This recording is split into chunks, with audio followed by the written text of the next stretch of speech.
اچھی پرتعیش زندگی اور امیر بننا ہر کسی کا خواب ہوتا ہے، اور جب کوئی آپ کو یہ یقین دلائے کہ ایسا ناممکن نہیں بلکہ کچھ عرصے میں دولت آپ کے گھر کی باندھی بن جائے گی، تو خود کو سیانے کہنے والے بھی ایک مرتبہ سوچنے پر مجبور ضرور ہو جاتے ہیں۔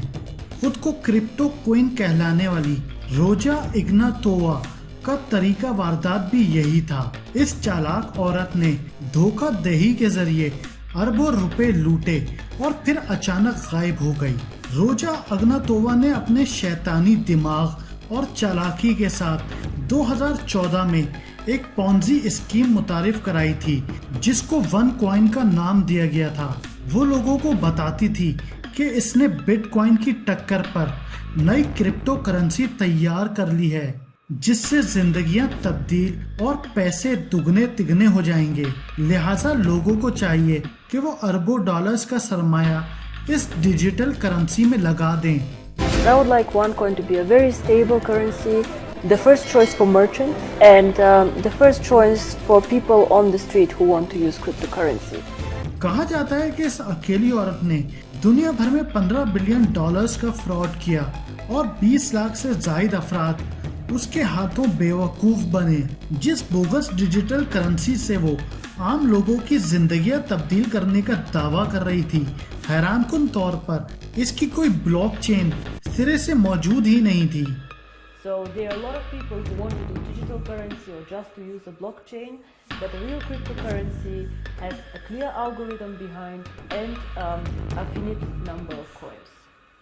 So it is electronic money, but it is not controlled by government, it is controlled by OneCoin members. اور حد تو یہ تھی کہ لوگ بھی اس پر اندھا اعتماد کرنے لگے تھے، کیونکہ وہ ون کوائن کی ویب سائٹ پر جاتے تھے تو انہیں ایسا دکھایا جاتا ہے کہ ان کی انویسٹمنٹ کی جانے والی رقم 10 گنا ہو چکی ہے، حالانکہ انہیں جو منافع دیا جاتا تھا وہ ان کی اپنی اصل رقم سے ہی ادا ہوتا تھا۔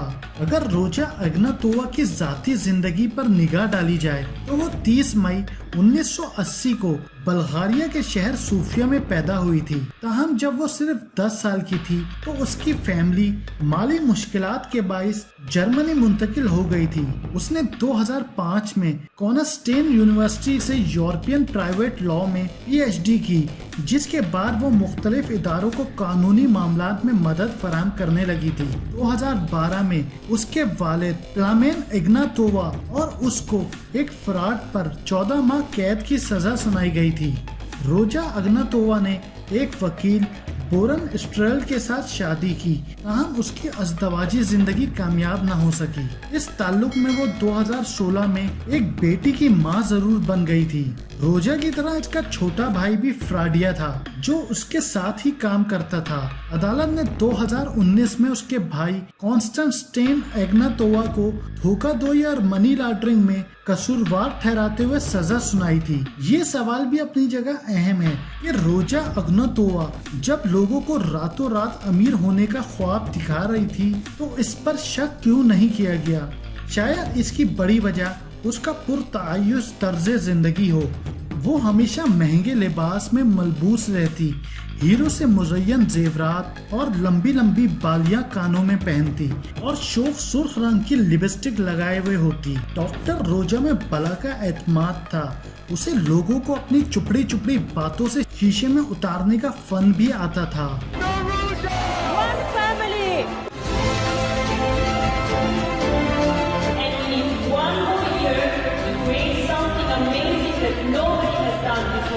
وہ مہنگے ہوٹلوں اور لگژری بوٹس میں دولت مند شخصیات اور بزنس مینوں کو مدعو کرتی، کیونکہ اس کا دعویٰ تھا کہ ون کوائن اصل میں بٹ کوائن کا قاتل ثابت ہوگا اور چند سال بعد کوئی بھی بٹ کوائن کا نام بھی نہیں لے گا، لہٰذا چند ماہ کے اندر بھاری منافع حاصل کرنے کے لالچ میں لوگوں نے اپنی زندگی کی جمع پونجی اس مکار عورت کے حوالے کر دی تھی۔